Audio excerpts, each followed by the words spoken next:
Good afternoon and welcome to the fourth and final session of Spirit, the stimulating program initiative for retirees that inspires thought. I'm Judy Steinig, Rebbitzin of the Young Israel of Bayside and Associate Director, Community Services of the Orthodox Union.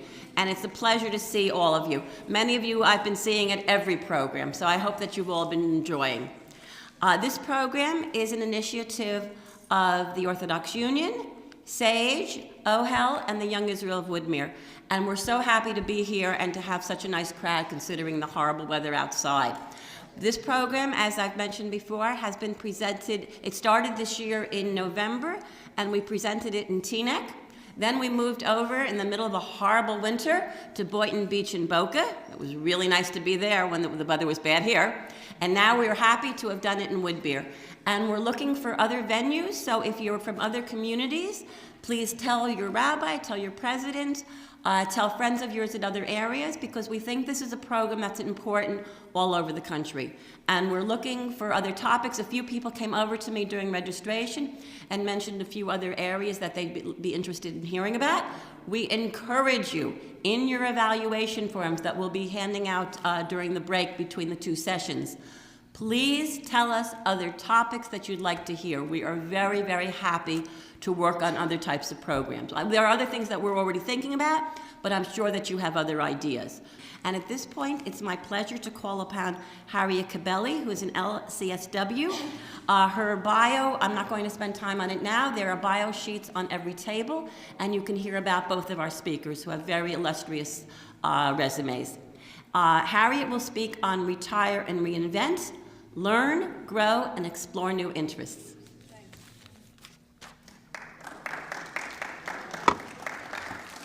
Good afternoon. Thanks for coming out in this rainy weather, but as I say, we had a gorgeous weekend, so it's the flowers and the trees and the grasses' turn to have their food, right? So if we put a positive spin on it, we won't be so grumpy about the rain.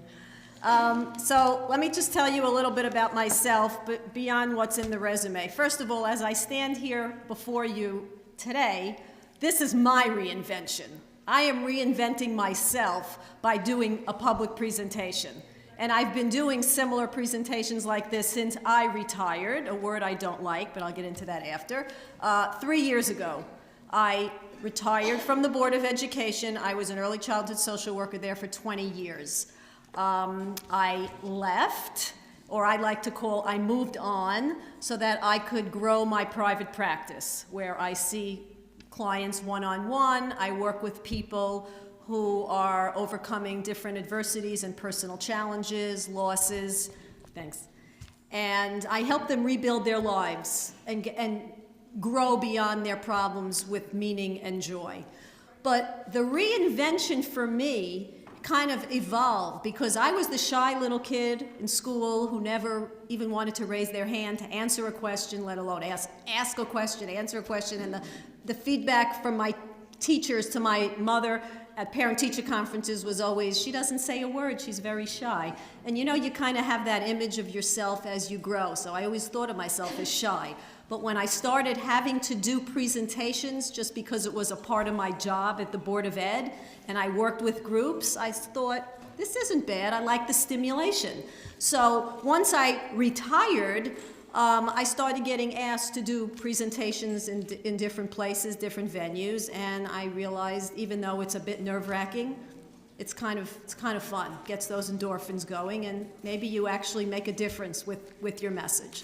So here I am, but if you would have told me this 10 years ago, I would have said you're crazy. My comfort zone is a one-on-one. But we stretch ourselves, so we do get beyond, which is something that I'm going to speak about today. And I just want to say also in the bio, positive psychology. In fact, a person came over to me earlier and asked about it.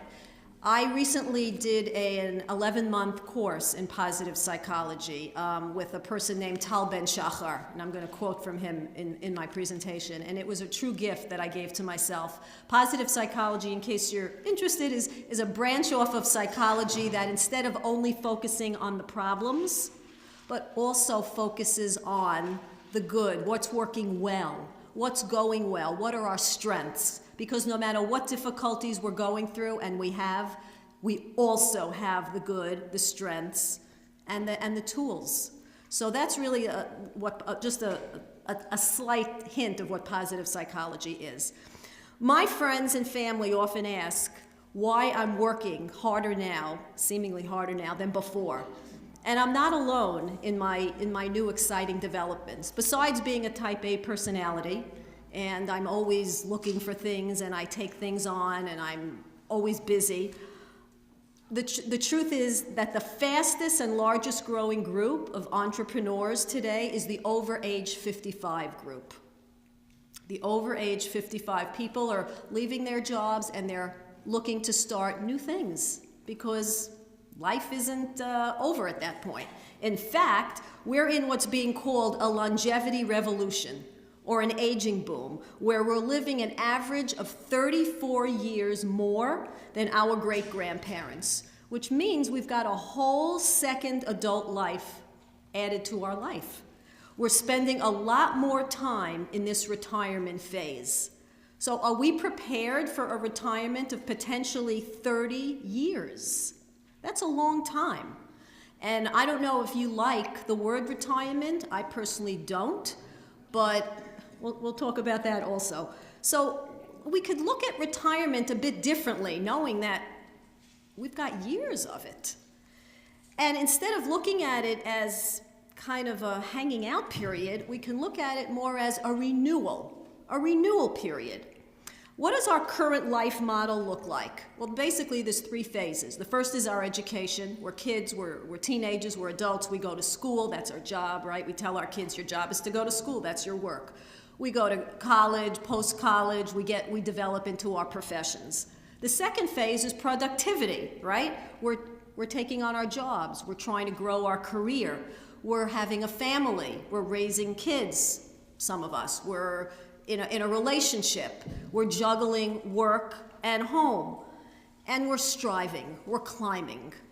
And then the third phase is the retirement phase, which, as it's been viewed, is one of rest, leisure, enjoyment, hopefully enjoyment, right? Getting to finally do some of the things we want to do. This is a very age-segregated model, however, where culturally as a whole, there's been very little blending of those three phases. Now that this third act is lasting that much longer, from about age 60 to 90, obviously generally, we have a lot more opportunities and chances. So there's more integration and there's more overlap. People are starting second careers, third careers, they're possibly working their other jobs longer. People are going back to school. People are taking on new hobbies, developing new interests. I mean, there's a whole world out there to begin to say, hey, wait a second, this is not just about hanging. So we want to make sure our lives in this unexpected overtime is wonderful and worthwhile. So how will we use this time? How will we live it successfully? And by success, here I mean with enthusiasm, with engagement, with activity, with interest. So there's two paradigms I want to share with you. First of all, we have to get rid of the old metaphor where aging is known as the arch. So if you can picture an arch, right? We ascend, let's say the first phase of our life, we're learning, we're ascending, we're climbing, we're peaking, perhaps at the top of our career, our kids are grown, right? We're on top of the world, we were productive, successful, hopefully, and then we start on a decline in the third phase. We start on that decline. In this model, age is seen as pathology, and retirement is, like I said, kind of hanging out in that downward curve. It doesn't bring for such joy and optimism when we look at it like that. The new metaphor or paradigm, which was created by a late Harvard professor named Rudolf Arnheim, he puts out the visual of the staircase, and the staircase is going up. Now we could all say going up in our later years when we're tzekrechen, when maybe our knees, our legs don't work so well, we're weaker. Why would we have that visual of a staircase going up, of an ascension? Because it's the ascension of the human spirit. It's not the ascension necessarily of the body, because it's evolving in ways that are within us, our wisdom, our perspective, our wholeness. That's what we're looking to evolve and ascend. Here, age is seen as potential, because while we're all still alive and on this earth, we've got tremendous potential to actualize at any age. It's ageless, because the fact is, as human beings, we use very, very little of our potential, very little. So we've got tremendous more strengths and gifts that are within us that we can actualize. But we want to have this model that we still can do it, even though there may be challenges. So a beautiful example of this ascension is portrayed by a man named Neil Selinger, a 57-year-old retired lawyer. He loved writing, and when he retired, he figured he would go back to school to get a degree from Sarah Lawrence in writing, creative writing, and he did it as a hobby. Unfortunately, 2 years after retirement, he developed ALS, known as Lou Gehrig's disease. But just listen to what he wrote. And I quote, "As my muscles weakened, my writing became stronger. As I slowly lost my speech, I gained my voice. As I diminished, I grew. As I lost so much, I finally started to find myself."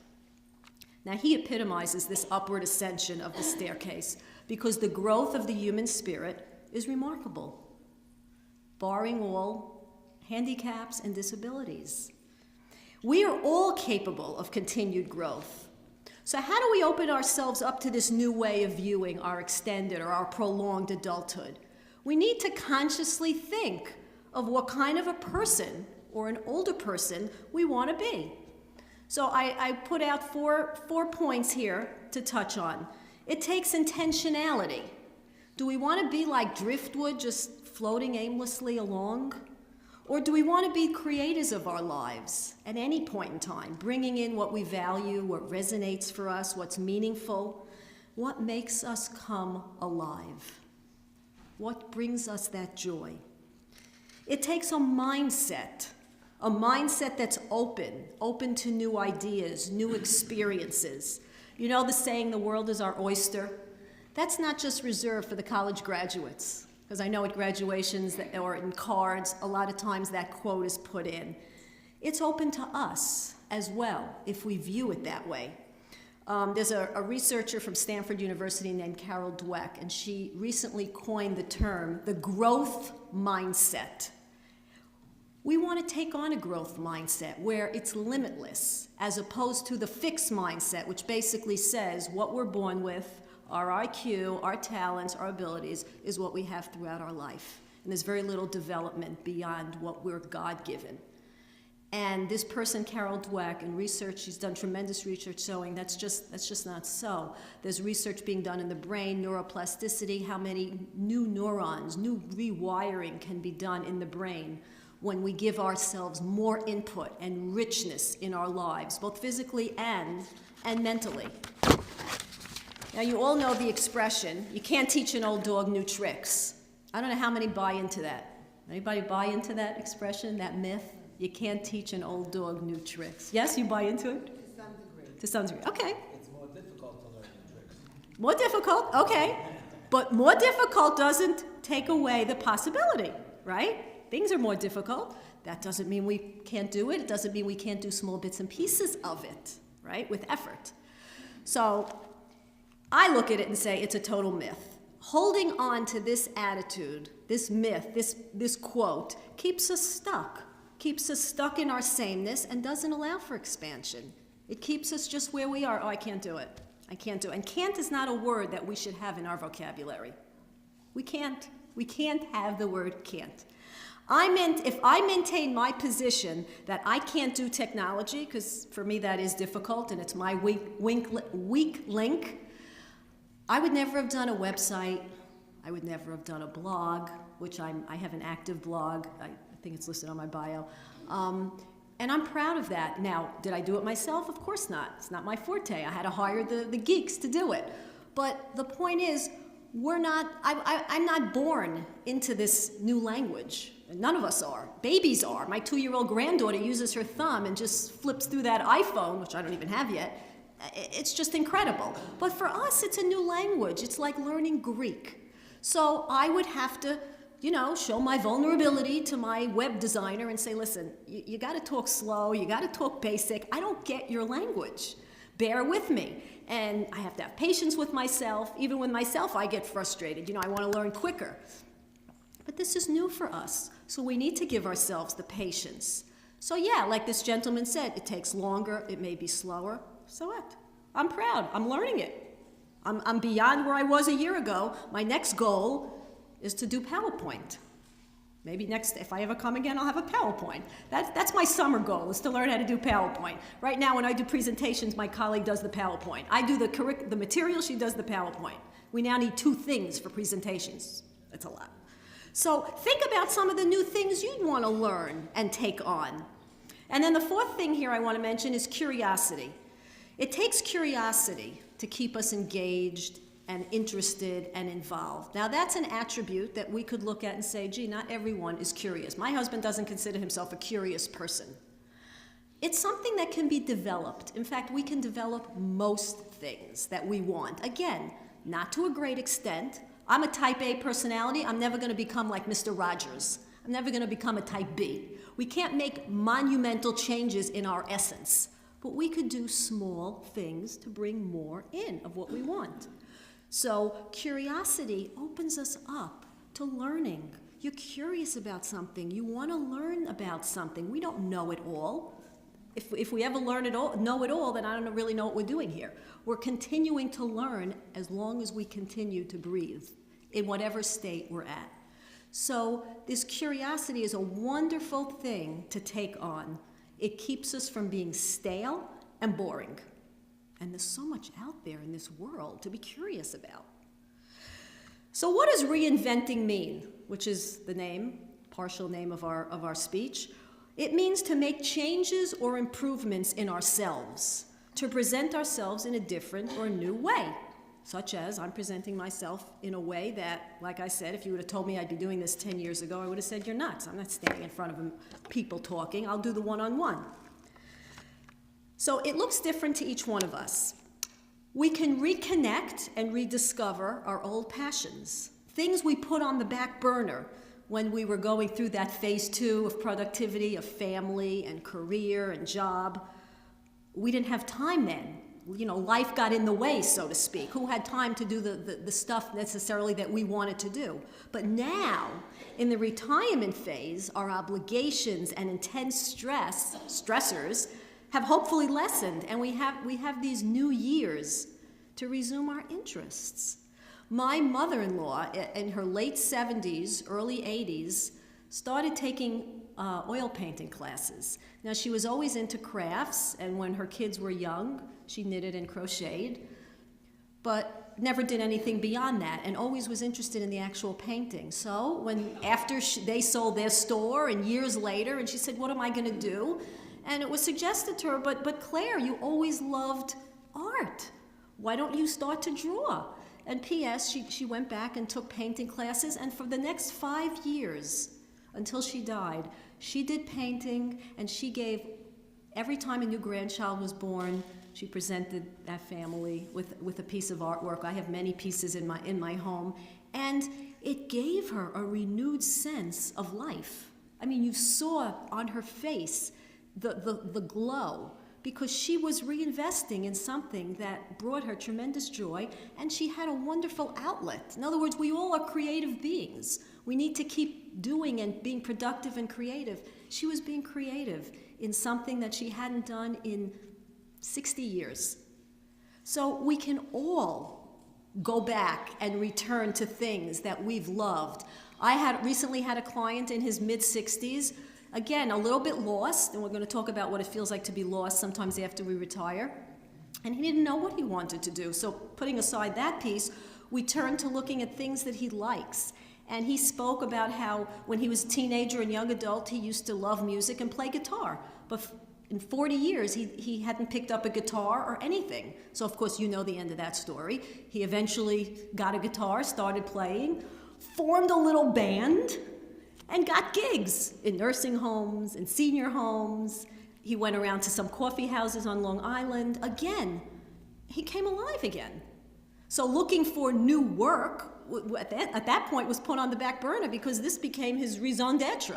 He just got so inspired with this, and this took off for him. So we need to see what was burning in us from years back. And can we have some of that back in our life? Now, it doesn't have to be that way. That's one way, reconnecting. How about looking for meaning and purpose? You know, we say that that's something that teenagers do, or young adults, like when they go through their identity crisis.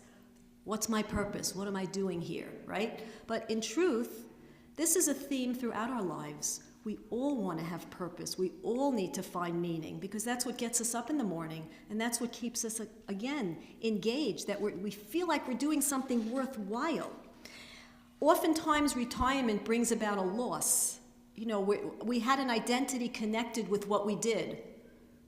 A lawyer, a doctor, an accountant, a business person, a teacher. Someone would say, what do you do? I'm a teacher. What do you do was synonymous with who are you? It's really not who you are. It's really what you do. But that becomes synonymous. What you do becomes who you are. So when people retire, they lose that. They lose that. And that's got to be rediscovered. And sometimes people get depressed, and sometimes people go into a funk over that. But then we have to draw on our skills and our strengths and see what's there, because it's all there. We have it. But sometimes we need help tapping into it. So people go out, they do service, they volunteer. You do what you dig deep to see what's meaningful for you. So just to give a personal story here, my middle daughter had a very serious illness about 10 years ago. She survived, but it was very, very serious. She was in the hospital for a year. And she has her full life back from it, miraculously. And when this was behind us, I was a bit in angst because I said, what am I going to do with this miracle? I mean, her life hung by a thin thread. I need to do something. I need to find something new here. I can't just go back to my school job. It didn't seem like it respected the awesomeness of the miracle. So I did various things, not to go into that, but there was one thing that I just want to relay that became on my top 10 hit list of my life till this point. And that was my husband and I were puppy raisers. We were foster parents to a puppy who was to be trained to work with the disabled. We had found out about it various ways, and we signed on for it, and it was extremely difficult. We had him for 19 months. Numerous times we were ready to send him back, but it became very rewarding work. First of all, it encompassed just what resonated for me, my values. I didn't mention before, this daughter who had been sick has disabilities. And in fact, she lives next door in the group, Bay Ezra group home. So she has disabilities, so it was close to my heart to work for an organization that's going to promote independence through a dog for people with disabilities. B, I always loved dogs, and as a kid I could never have one because my mother hated dogs and said, if you ever have a dog, I'm never coming into your house. Of course, the only shoe that this dog ever ate was when my mother did come in, and he ate her shoe. So he probably had the feelings in the house that this person doesn't like me. It is ironic, true story. So there was such purpose in this work that's really what got us through keeping this dog through the immense training. We had a manual, yay big, follow all the rules. But that purpose of, wow, if he passes and he gets sent to work with someone, how incredible that is, how meaningful. So in the end, he passed all his tests, and we had a graduation at Crest Hollow Country Club, and we walked him up on stage like you'd walk like a Chassan Kala walks up, turned his leash over to a 10-year-old little boy with cerebral palsy. And he went and he lived out the dog went and lived out his mission, because they breed these dogs out in California to do this kind of work, along with this little boy. It was just incredible. And the interesting thing is, most of the people who take on this job of raising the dogs, not all but most, are people retired. And there were people who take on 5, 6, 7 dogs and do this. They finish one, they take in another. Now, not every dog passes. Some go on and work in the police department, some get adopted, but very meaningful work. Just a small example, because I was on my search looking. What can I do? How do I give back in awe of this miracle of my daughter? So we can always set new goals, new dreams, obviously age notwithstanding. And in fact, we should keep a goal list or a bucket list so that we stay involved and always looking forward. You know, we need to live in the present and revel in the moment so it doesn't pass us by, and be aware. But we need to know that there's a future, and that, I mean, we're not guaranteed it, but in our minds and in our souls to know that we're planning for something, because that keeps us going. So there's something I do often. It's not my idea, but I got it from my positive psychology professor. We make a love list, or we call it happiness boosters. It's a great way to just get in touch with things that we love, that resonate for us. We know it up here. We could, each of us, rattle off 5, 10 things. But when you start writing, first of all, there's something that happens between the brain and the hand, and it goes in more. It's very therapeutic. That's why journaling is so popular today. To actually take pen and paper and write down. You could come up with 100 things. I love purple. I love the smell of lavender. I love books. Whatever it is, as small as you think. Because again, when we start to bring in small pieces of what we love, small pieces of things that give us enjoyment, our lives get rich.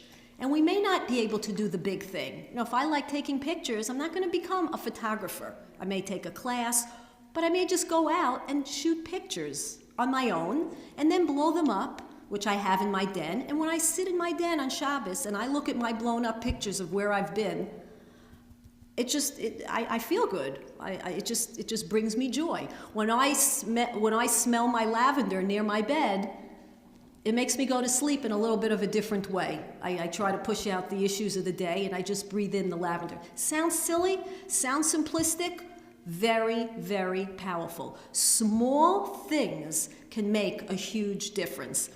The philosopher Voltaire, one of my favorite quotes, says, "Don't let the perfect be the enemy of the good." In other words, just because we can't do the whole thing, like I'm not going to become a photographer, or you're not going to go out and sign on to become a doctor now at this point, but we could still do smaller things, right? I could still take the pictures on my own. If I'm interested in medicine, I could read up. I could do some health coaching. We could do small things make a big difference. So we need to ask ourselves, what will I regret not having done? What will I regret not having done? Because the answer to this question can bring us closer to really what we want to do. And again, doing it in small parts makes a big difference. What I want to do is I want to eventually write my book. But I don't want to put it off too much, but when I ask myself that question, that's the answer that comes to mind. And I'm working on my procrastination so that I can start. Let's look a bit at the genetics part of our lives and how that impacts how we live. There's a researcher, Sonia Lubomirsky, out in California. She created what's called a happiness pie. And she says that 50% of our well-being is determined by genetics. Okay, that's big, right? That's half. 10% by circumstance, which I would have thought is much more. But 40% is determined by what we do in our lives, by our intentional activities, by what we bring. Now, there's some other people who say a little different percentage. They say 1/3 is genetics, 2/3 is what we do. Doesn't matter exactly. The point being, that's a lot in our power to be doing for ourselves, and not just leave it to, resign myself to, well, I'm just genetically like that. There's nothing I can do about it. There's almost half that we can do. And I quote, "Genetics may deal you certain cards, but you choose how to play them." My husband's father and grandfather both died in their early 60s of heart disease. My husband recently turned 60, but this year was a pretty hard year for him and for me because he experienced tremendous anxiety about this turning 60. Now, it's a big deal to turn 60 in general, but his anxiety revolved more around the fact of, is he going to be here? Or is he going to have the fate of his father and grandfather? So his cardiologist had told, who he was going to for slight issues, not major things, told him, you know, the best thing to do besides your medicine is just to start being proactive and exercise. Don't just sit back. Exercise, start drinking your red wine, start cutting out some of the junk you're eating, which is what he did over the last couple of years. So again, we could live with the expectation that that's going to happen to us and become a victim to it and do nothing, or we could take what's in our control and do something about it. I love this quote. Our predisposition is not necessarily a doomed prediction. Our predisposition, what we're predisposed to genetically, is not necessarily, we're not doomed for it. It's not necessarily a prediction. Again, we come back to it's our mindset. Are we going to succumb to what we think is our fate and take on that victim-like mentality? Or are we going to take control and live our life on purpose, with intention? We're the players in our life, and we can do a lot. Obviously, Hashem is the main player, but we have to do what's in our control to help ourselves along. Now, here's something else that's interesting. This goes contrary to what we all assume, certainly to what I assumed. Public researchers found that in retirement phase, the overall mental health of people is the most stable and positive in this time period. Now, I would have thought, as I'm sure many of you would have thought, that it's the opposite because there's more loneliness and illness and death and, you know, what am I going to do with myself after I retire, angst. But it's showing the opposite. Less stress, less competition, less angst, more acceptance of life's ups and downs, because I'm sure we've all been through stuff, greater perspective and wisdom. And these all contribute to a higher level of well-being and satisfaction. Now, that's not to say that there isn't sadness and that there isn't some depression, especially during transition times and during loss, and that the state of flux can be very unsettling, but we have to hold on and know that this too shall pass. We've maybe been down this road before, we have the inner resources, and we can carve out new pathways. And we have to give ourselves permission to be human, to feel what we go through, that it's okay. It's okay. A lot of this is normal stuff. But in general, I just think this was so interesting. In general, the over 65ers are happier than the 20-somethings. Because we've been there, maybe, because there's more of an at peace, whereas those 20-somethings, ooh, they're fighting, right? Looking to climb, competing, worrying about what everyone else is thinking, right? How much do we worry what anyone thinks anymore? When I decided that I didn't care, I went and I painted my front door purple. This was a few years ago. At that time, I'm an empty nester. My kids are grown out of the house, but at that time, my youngest daughter was home, and it was like she was so embarrassed. Oh, Ma. I mean, she was 19, but it was like, I'm so embarrassed that we're the only one in the neighborhood with a purple door. So what? My house. You have your house, you won't have a purple door. But it became where we don't care anymore, right? It's like, okay, we accept ourselves more, we're willing to take chances. Who cares what people think at this point, right? Sometimes. But a lot of that is let go. And then it just feels better. So that's, I guess, tied in with that, the mental health being at an overall higher level. We hopefully have realized by now that much of our life and the quality of it is shaped by our attitude. Our lens of life, how we see things, determines how we live. There's a lot being done on the mind-body connection. I'm sure you know how our emotions have a direct effect on our physical health. So for a better quality of life and for a longer life, it behooves us to develop and maintain that positive attitude.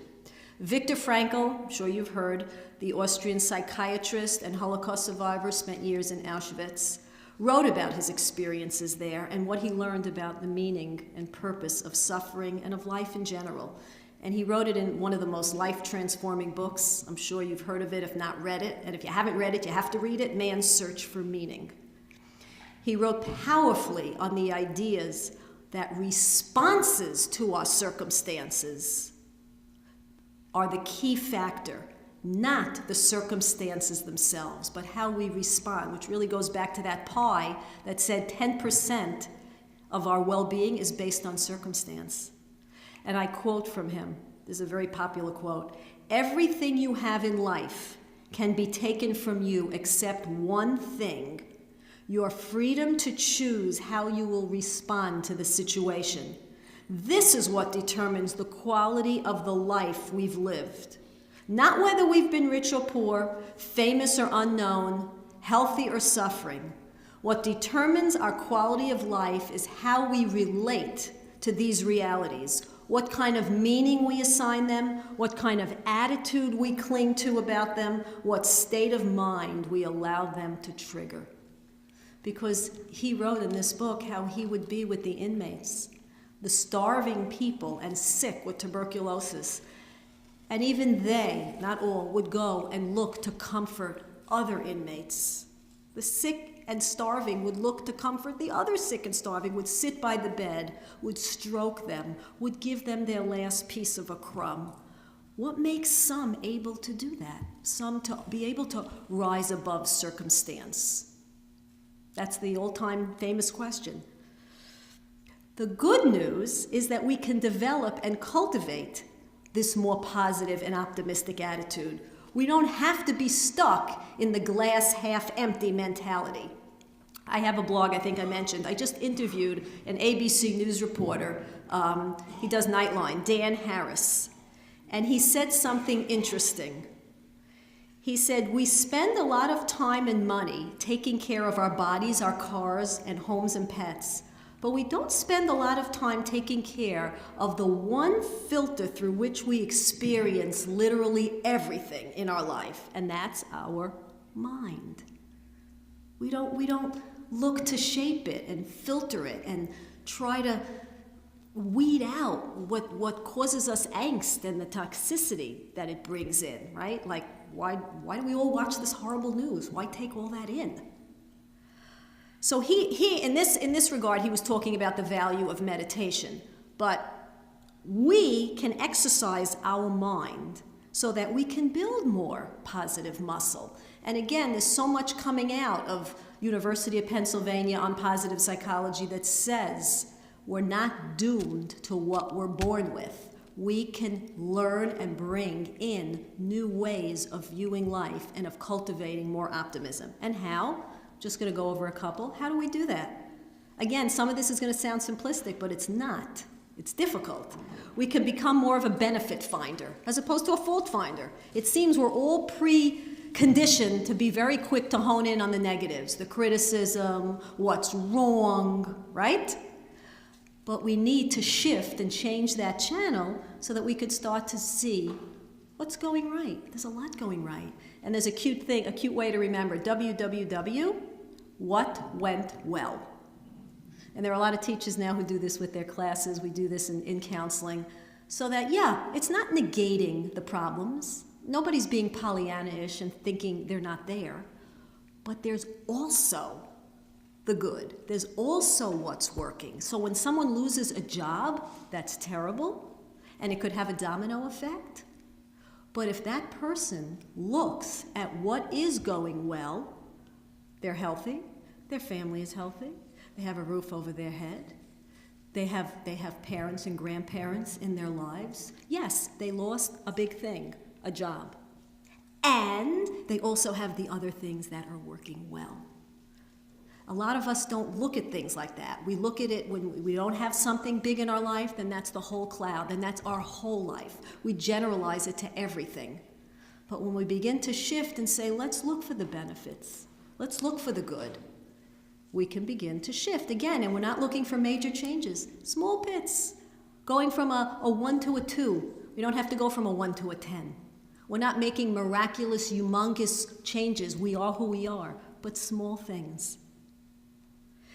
And that creates an upward spiral when we start to be benefit finders. And this ties into it. My professor for positive psychology, Tal Ben-Shachar, says, when you appreciate the good appreciates. Great quote. When you appreciate the good appreciates. When we can appreciate, then it grows, because we start to see more around us. And how do we do that? Now, we all know from prayers, from davening, that We are grateful. We express our gratitude all the time. But sometimes it becomes a little robot-like. Not always, but sometimes. And we want to do this consciously and purposefully. Now, there's an acute exercise. Again, it sounds silly, but it's very powerful. It's called the 3 blessings, where every night we write down 3 things that we're grateful for. And this really serves us well, especially when going through difficult times, because even when things are rough, like when my daughter was in the hospital for a year, and I'd walk my track, and I'd make a list, what am I grateful for? Because otherwise I was just drowning in horror of what was going on. And I'd say, thank God, she's in a great hospital. I didn't choose it. She went as an emergency. Thank God it's great. Thank God the doctors are great. Thank God the nurses are great. We do it as a coping skill. In other words, to really write down things and really consciously bring that gratitude into our head. And we also do it just as a way of bringing up our muscle of positivity that we have, because there's nothing more powerful than feeling gratitude and appreciation. The idea that things don't necessarily happen for the best, he says this also, Tal Ben Shachar, things don't necessarily happen for the best, but some people are able to make the best of things that happen. Now, we all know tons of people like that who can make lemonade out of lemons. Look at Christopher Reeves, right? When he fell off this horse and he was paralyzed for the rest of his life. Look at the difference he made for the Spinal Cord Injury Foundation for people, and he used only what was here because he couldn't use any other part of his body. People who lose children and yet go on and build foundations or help others. So it's again, not just circumstance, it's what we do with what we get, unfortunately, in life. And we can pull the silver lining from the clouds, and we can turn challenges into opportunities. And so in ending, I want to stress that the decision to make our life rich and rewarding in this phase is up to us. At every moment, we have a choice in how we're going to respond, in what we focus on, and in what we do. So let's recognize that and be creators. Be creators of our lives. We'll then live with and on purpose, and we'll have lives filled with meaning and joy, and maybe even live the best part of our lives right now. And I end with a quote by Maria Robinson. I guess you know I like quotes.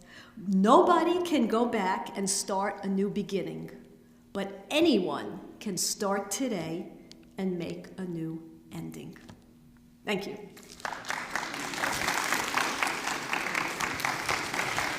So I have a handout. I give it to you at the end. It's a bunch of quotes and some really nice pictures. Hopefully they will be inspirational to you. And I printed them in color, so that looks even nicer. Sure, I can take questions. I will be happy to handle that. Thank you so much. I think everybody enjoyed it and you I inspired hope us so. to I hope so. It get speaks to moving. me. But if there are questions. Questions, comments? Harriet, I'm going to ask you to repeat the question as. Oh, okay. If anybody, questions or feedback, agrees with things, disagree, doesn't have to be a question. Hi from West Hempstead. Our society worships or idolizes youth. Yes. And if we know it, if it was a trend that came from Hollywood, where all the actors had to look younger, or the cosmetic industry that emphasizes beauty and youth. Now with the baby boomers that we are, our age, a Right. pretty big majority in our population, there is so little in literature or in newspapers that, aside from AARP, we don't read about great people over 50 who contributed to society. Why isn't there an organization that can print? I mean, there are people who retire who can contribute to literary magazines. Sure. Let's start it. Do you hear what she's saying? Did everyone hear? In other words, our society idolizes the youth. Hollywood pushes that. And why isn't there, I'm just summing it up, why isn't there more literature, more exposure for the wonderful things that the baby boomers are doing and contributing? Right. That's why we have these forums. First of all, we have to realize that it's doable. But you need an organization to sponsor it. I'm sure there's something that you come across. But Right. So right now, the main one is AARP, and there does need to be more. And listen, Anybody who loves to write, get editorials, get pieces in the newspapers. I mean, in Newsday, I know it's not the New York Times, but in section 2 of Newsday on Saturdays, I find there's always uplifting stories from the older generation. There needs to be more of that. I agree. Very good point. But it's up to us. We're the voice, aren't we? So we have to start doing it and getting that exposure out more. Yeah, another West Hempsteader. I'm from West Hempstead, so I'm just seeing some people. You forged ahead, you paved your way. Yes, but there is this stigma. I mean, it doesn't go away so fast that at a certain age, how come you're not retired? How come you're not retired? People aren't getting that we don't have to if we don't have to, and what if we like what we do? But that's a societal norm. Again, it's hard to buck the norms that are put out there. But when we start doing it and we walk our own path, we do. But it's hard. Some people who stay on their jobs longer nowadays are getting criticized that you're hurting the job market for the youngsters who put in the job. Right. As if they're the only ones who count, right? We count too. Yep. It's our society. It's very hard, but we have to work at it. That could be our goal. Any other comments or questions? Feedback? Well, that's what I'm saying. We're living a lot longer. And also, most of the people here are probably past the sandwich, but we got a lot of people who find themselves taking care of older parents and the sandwich between the youngsters. The grandchildren now. The grandchildren and the elderly. Right. That's my situation. Even if your parents are no longer here, you have children and grandchildren that you're trying to help out. Right. Right. So you have to still get the time for you. You have to still put in the time for you. Like it's like, when do we have our time? Right? You got to make it. You got to put it in. It's not going to just happen. Yes.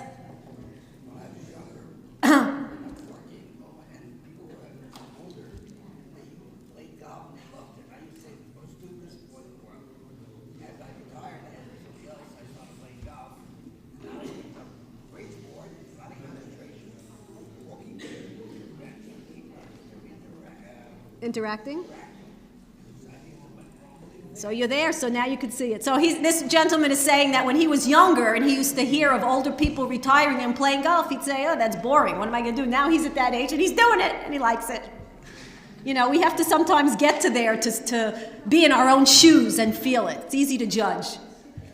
Anyone else? Okay, thanks. Enjoy the next Rabbi Chanuk Teller.